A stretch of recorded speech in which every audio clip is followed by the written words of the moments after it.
Ladies and gentlemen, welcome to yet another episode of Stellaris as the Imperium of Man Helcian sector. Today we don't start off with a inspiring, interesting, funny, or profound quote of 40k literature. Instead, we start off with something, dare I say, even better. You see, I've disabled the music in Stellaris, the one that comes with the base game, because today, as a result of superior Imperial negotiations,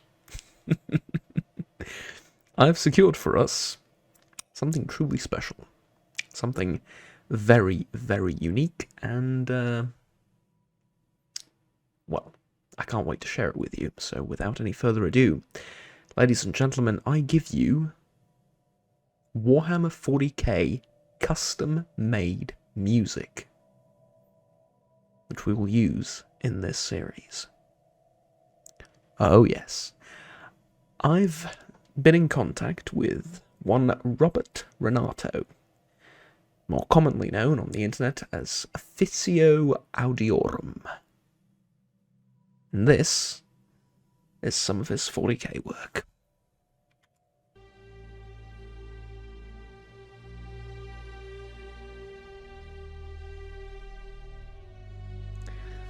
This particular piece is Walking the Line, the Eisenhorn Suite.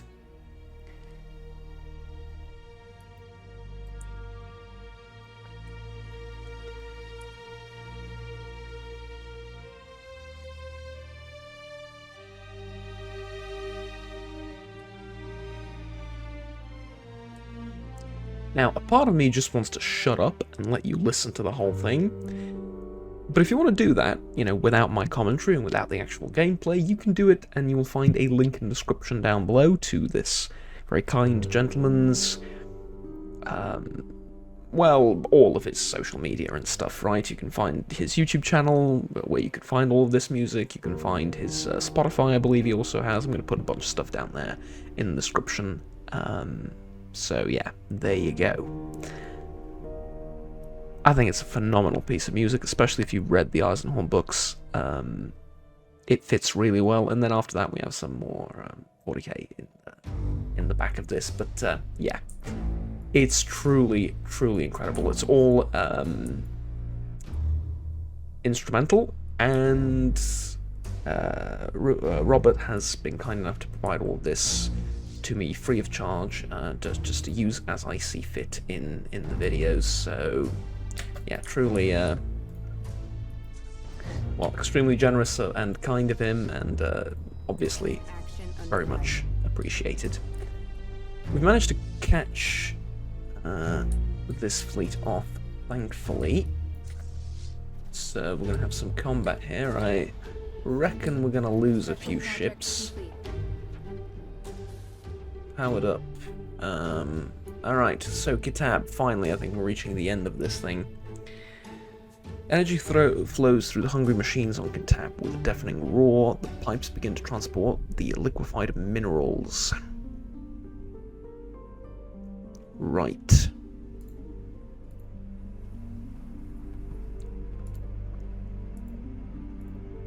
Well, nothing for now, but hopefully soon, right? Hostile fleets. Other than this, I don't think there's anything here, and okay, so we've wiped the floor with the enemy fleets, but not just that, we've wiped the floor with them so thoroughly, we haven't even lost a single ship. Can you imagine? Wow, okay. The Blade of the Huntress. After painstakingly combing through the Valley of something something for any trace of the legendary Huntress, archaeologists were finally able to pinpoint her last resting place. This must be the Blade of the Huntress. The weapon is composed of an unknown material and is sharp enough to cut straight through our strongest armor. This is actually very, very common in 40k as well. Finding random sword-like weapons. I don't want to say like every single chapter of the Space Marines came across something like this, but almost, right?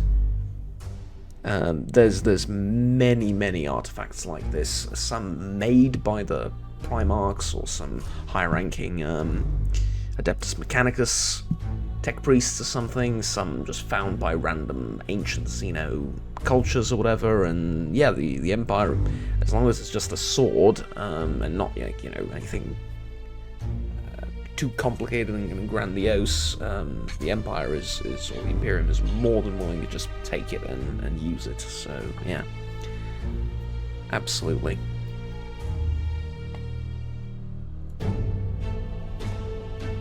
And this is going to be our first relic.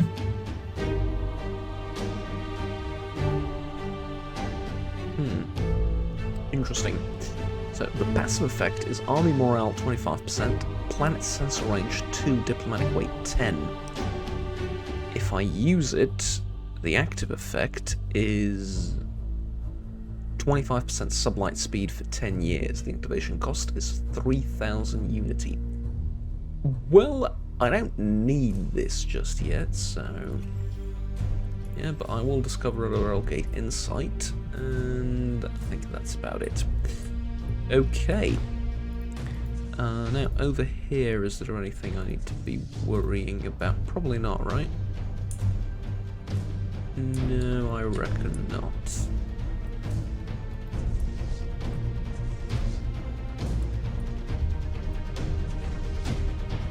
Okay.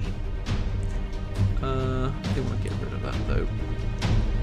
High piracy risk here with just one sector left with the high piracy. Yeah. What can we do about it, though? Right. Are all my science ships busy? Yep, they are. Okay. Fine. Oh, there's a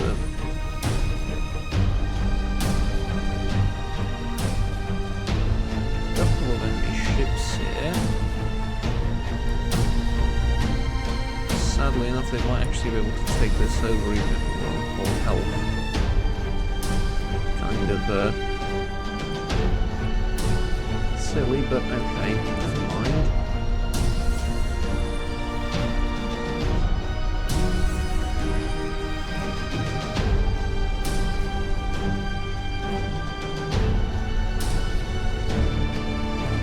There we go, we've taken control of this as well. And now, I want to go here and take a look at some of these claims. So, make claims. What am I demanding that's unoccupied? It's these two, and it's also the unoccupied systems, I'm assuming. Right? As far as I can remember, all of this up here didn't have any planets on it.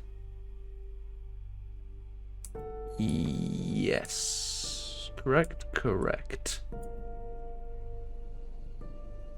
Just encampment ruinous core. Yeah, there's something plowed through here and completely wrecked everything.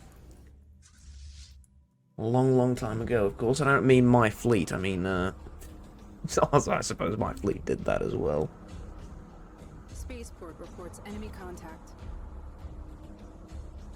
Yeah, okay.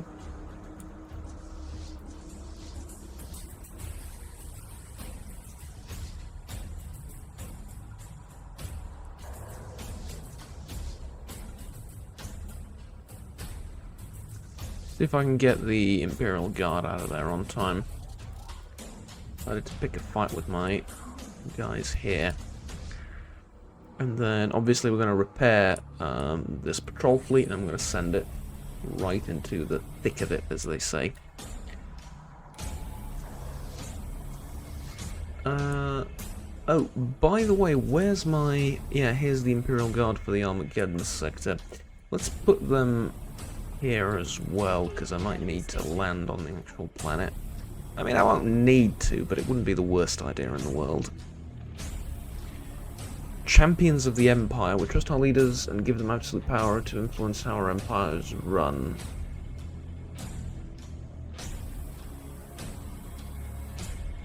Leader cost, leader full size, leader lifespan, leader upkeep. Well, I like the leader lifespan thing. Healthcare program, yeah, just to get the lifespan thing as quickly as possible. I would very much approve of that. And I mean, it's kind of, well, it's not really silly, but it's kind of entertaining and funny, I guess. But it's entertaining and funny, I suppose. It's an okay introduction to that sentence as any. As this is, I kind of think we're gonna be able to get the average lifespan of people. Gold, yeah, alright. The average lifespan of people to be maybe not exactly Imperium of Man levels, but not far away either, right? I find that pretty interesting.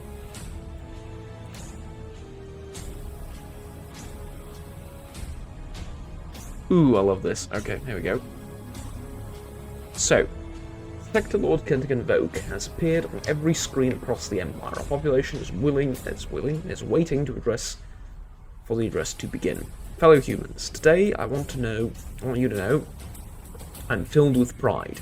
As a people, we have come together and despite differences, ventured into the unknown, built new worlds and reached new heights of ingenuity. I want to acknowledge your sacrifice. Sector Lord Kentigan Vogue suddenly staggers out of view. What's going on? Well, he's sick, and we're going to have to build him an apparatus to keep him alive. And the apparatus is totally not the Golden Throne. Now, as silly as it is to just rip off 40k in this instance for the, call it roleplay, I also kind of feel vindicated in doing it at the same time, because, well, you know who else did that? The bloody game. So, I really don't have a problem with doing it. Plus, it's beneficial for us in general, but even if it wasn't, like, the game's just ripping off 40k in this sense with the Golden Throne. Why wouldn't I do something kind of similar, eh? So, there you go. Yeah, I don't want to activate the relic, sorry.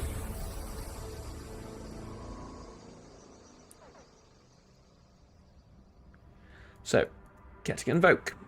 News didn't take long to spread among the population. He is dying. Whilst the cause of this mysterious illness remains unknown, it does not appear to be immediately terminal. For now, he can remain at his post. However, unorthodox methods will be necessary to extend our leader's life by any significant amount of time. Or we can grant him the rest he deserves. He dies. Strengthen government. 1 modifier added. Unity from the clerks plus 25.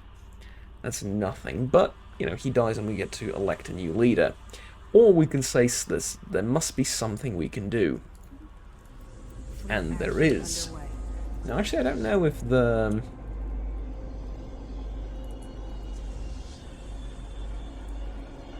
Oh, I messed up here, didn't I? I sent this ship in alone. I probably shouldn't have done that. Never mind, reinforcements got there quickly enough. So again, we have the same option. Or we can build the apparatus. So, let's take a look at this. Second chance. With Sector Lord Gunnigan's Vogue's health quickly falling, our best medical minds have devised an unorthodox solution. An elaborate apparatus will be built directly inside of the council chambers. Oh, you mean like the ones on Holy Terror? No, never mind. By granting this machine control over many of his natural processes, we can keep him alive indefinitely. However, he will not be able to... see, there you go. At the price of locking him inside the palace, or the Imperial Palace of the God Emperor of Mankind on Holy Terror. That one? Or are we building a copy of that. We're building a copy of that, you're saying. Okay, fine. Fine, there you go. Build the apparatus. It's not even that expensive. Obviously because, you know, he doesn't need... How many thousand psychers was it each day to keep him alive? Yeah, doesn't need that.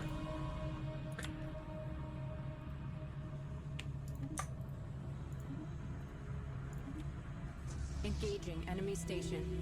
So, as a result, it's significantly cheaper.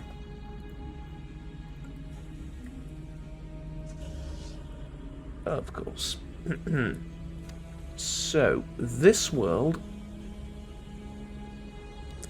Lukt Falair has 94 billion people on it. Many of them criminals. Okay. Tell you what. Bomb it from orbit, and destroy it. Destroy it quickly. And also bring in the Imperial Guard, because, yeah. Enemy contact. Okay, fleet combat over here. Are we... Are they coming to land on Tel, or is it... Yeah, you're not... No, you're sorry, you're not going to be able to do that. Well, I mean, I'm not sorry, but I'm just telling you, you're not going to be able to do that. Okay. So the enemy doesn't have a fleet here, and this station can hold them off for a while.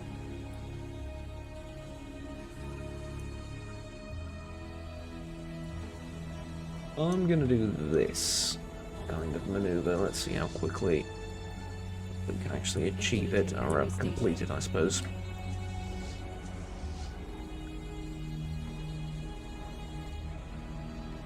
So, here you go.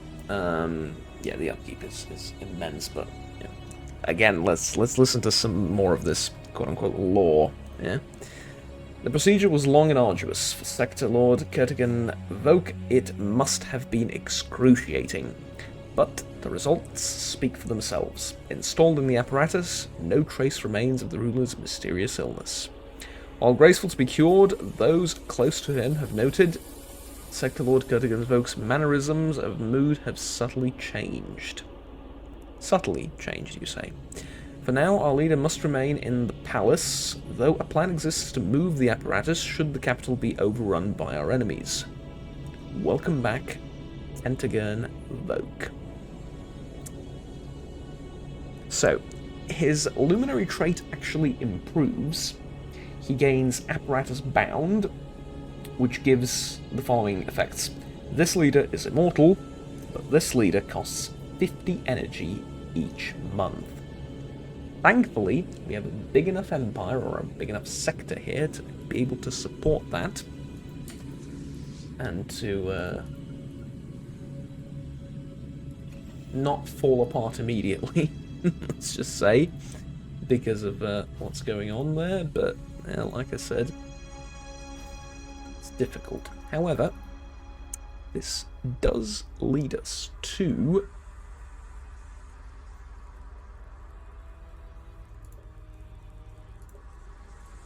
one more thing.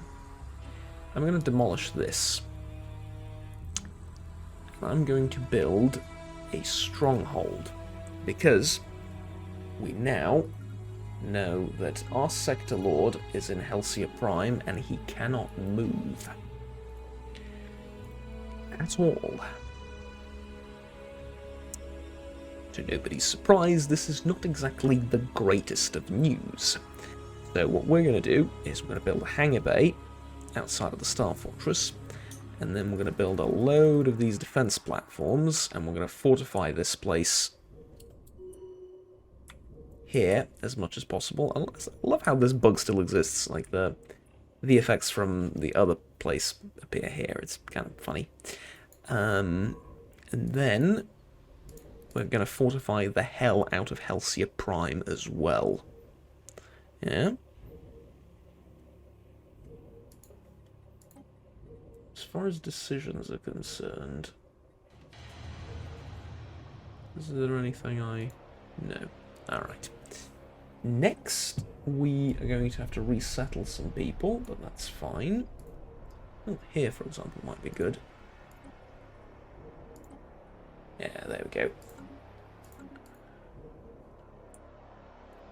And voila. We now have a reason to fortify our capital beyond ridiculous levels. Essentially. Okay. I think I want to end this war now. Ooh, no, I want to beat this fleet in combat first.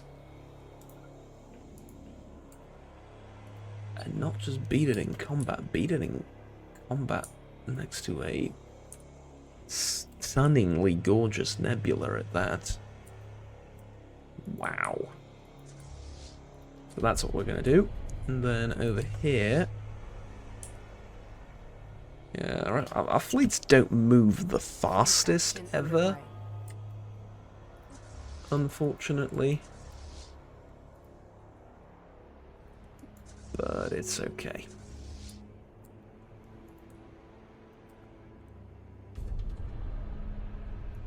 Right, there we go. Oh, actually, I don't want to end this war. I do want to end this war, but I can't just end it in status quo. Because I won't get everything I'm asking for. I still have unoccupied systems and planets. So that will be, I'm assuming, this planet, and then the system is the one down here. Can I take this? I can absolutely take this. Okay. Good. Did we beat the fleet? Yes, we did. Let's go back, repair Battlefleet Armageddon, and just keep them here in case they need to move somewhere to prevent an enemy from breaching our defences, I suppose. Ooh, there's another fleet here, even bigger. 9.4 thousand with cruisers. Void Champion class. Wow. I thought I was all important and mighty when I brought in my cruisers, but yeah, apparently I'm not tough as I think. Or I'm not as tough as I think. Unfortunate.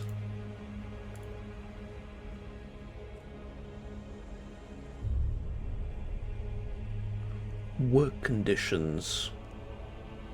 Okay, are we even bombarding this at all? Wow. Okay.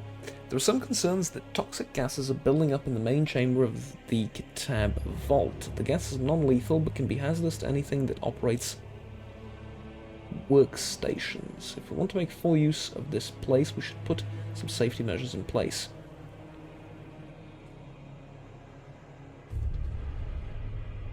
We'll rotate operations before they get sick. An occasional headache might occur. Just rotate the operators' regular work time. No, we're gonna rotate workers because we're the Imperium of Man, and that seems like their kind of solution to this problem. Workers are getting sick. Just rotate the workers, obviously. So what if they're getting sick? Not our problem, eh? Okay, am I demanding unoccupied systems and planets over here as well? Yes, I am. Minute. Okay, so how's this bombing going? Is it ever going to finish? Spaceport reports enemy contact. The answer is not quite. Okay. Well... Jeez, I'm going to be torn on two sides again. Field engineers have cleared a blocker.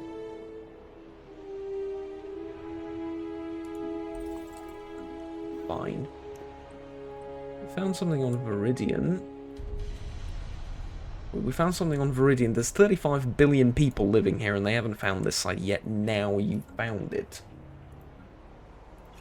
Well, I mean, congratulations, but Station reports enemy odd contact. is the least I could say, I think, about this. Yeah, we are really going to get pushed on two sides, aren't we? Yeah, alright, that's fine.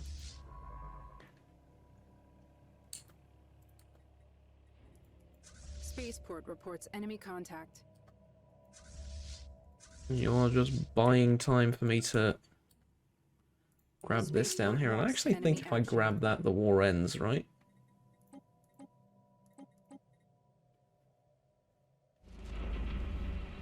No, it puts me 100 points closer to it ending, but it doesn't quite end yet. How much is...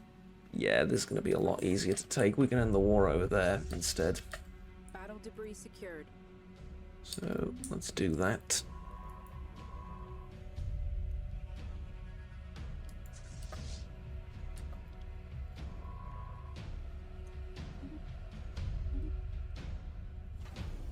Engaging enemy station. Fleet action underway.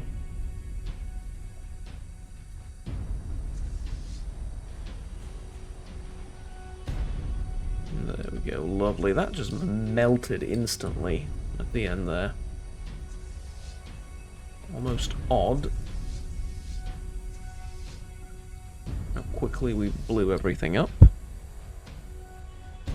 But fine. And then I just want to glance over here really quickly. Yep, nothing unusual. I kind of want to take these three and then here, and then I'll have like two choke points, right? I'll have this station, which is somewhat tough. And I'll have the other station, which is somewhat tough, and then I'll sort of trap them here. Of course, it's not going to work if the allies come in and bring reinforcements, but if they don't, I reckon I'm going to be fine. Very soon I'm going to need to go through all of our planets and see... Well, see what the hell's going on, right?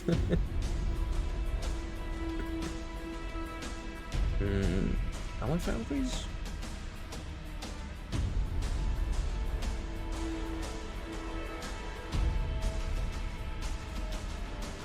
No, not quite. What I want to make here, a Betharian power plant is quite incredible, if I may say so. And I can't seem to be able to build it on any of my generator worlds. So, you know what? Why don't you build a Betharian power plant?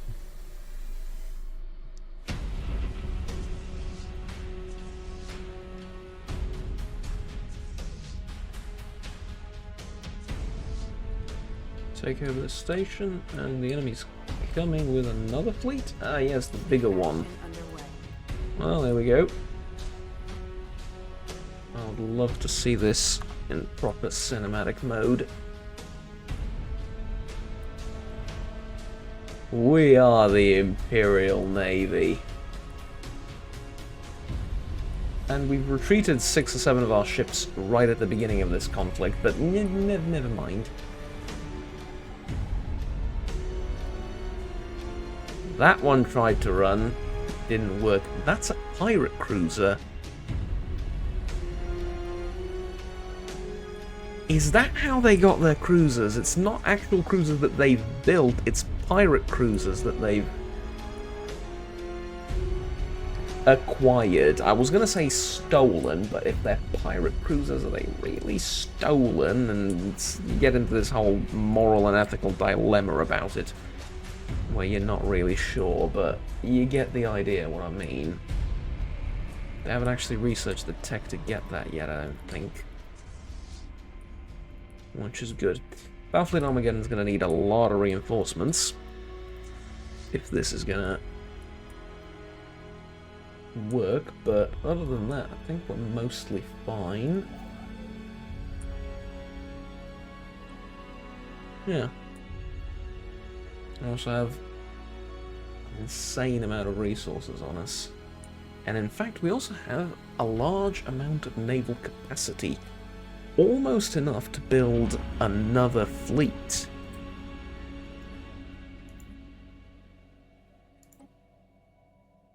Ah, no. Not another fleet. Instead, enough to reinforce existing fleets with more cruisers.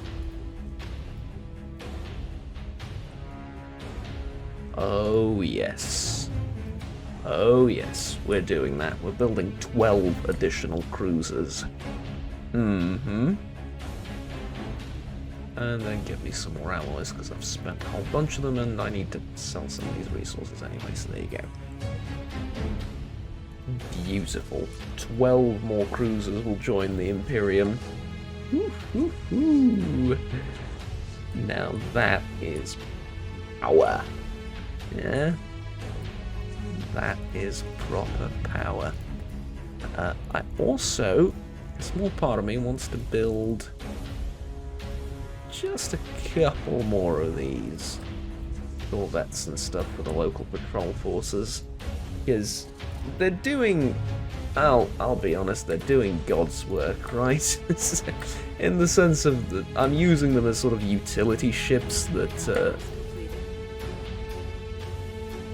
I haven't realized until now the landing ships have custom animations with this. Ooh, my oh my, that is amazing. I did not know that. Pull these guys out, pull these guys out. Yes, there you go. Beautiful. Okay, so recycling center. The Cadet Foundry is a dedicated recyclable processing chamber that uses post-production waste to increase production efficiency. Oh, I'll make it operational by all means. Lovely. And then we've taken control of this planet as well, and I think that's enough to get... I'm still demanding an unoccupied system? Really?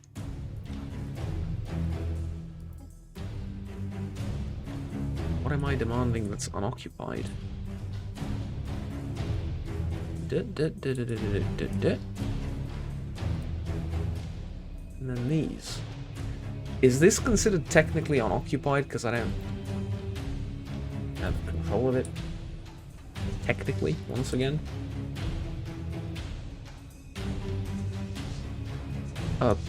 Probably. I mean, I don't know what else there is.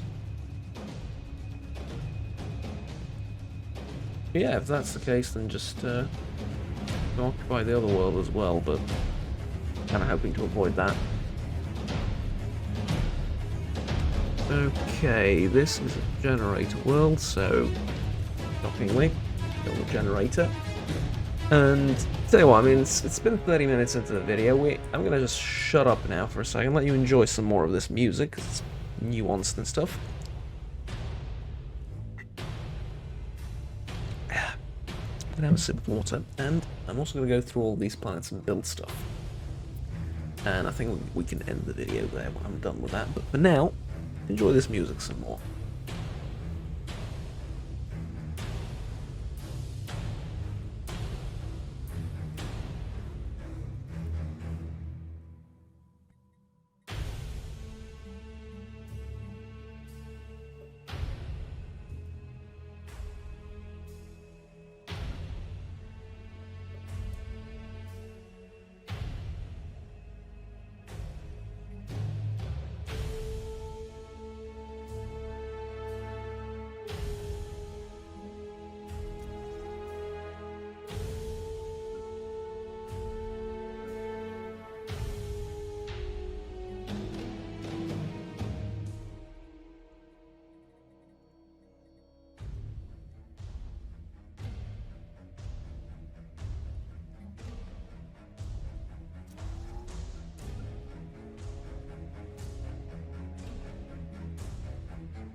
Alright, there you go.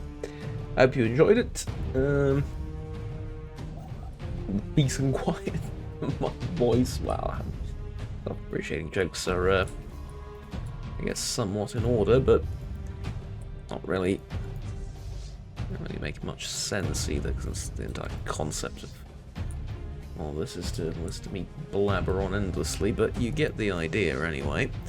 Warrior Exhaustion has reached maximum over here. That's...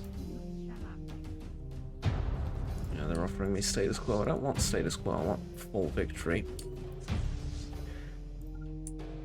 And I will have it, goddammit. Right. Yeah, well, I suppose I'll deal with this in the next video. I do just want to end this battle. There we go. Alright. Good. So, thank you very much for watching, ladies and gentlemen. We will wrap up both of these, well, at least one of these wars in the next episode. Until then, my name has been Juggernaut. Thank you very much for watching. Like, subscribe down below if you enjoyed the video, and we'll stay tuned with the rest of the content I produce on this channel. Until next time, have fun, take care, and bye-bye. Oh, and do tell me what you think about the music, and check out, obviously, Robert Renato and his channel and all his stuff down in the description below. It is truly, truly near and dear to my heart, and I absolutely love this stuff. I realize, like, orchestral and instrumental music isn't for everyone, but in this case I think it fits the whole thing that we're doing here infinitely better than the default Stellaris music, and it's something new to listen to and to hear in the background, so yeah. That's about it.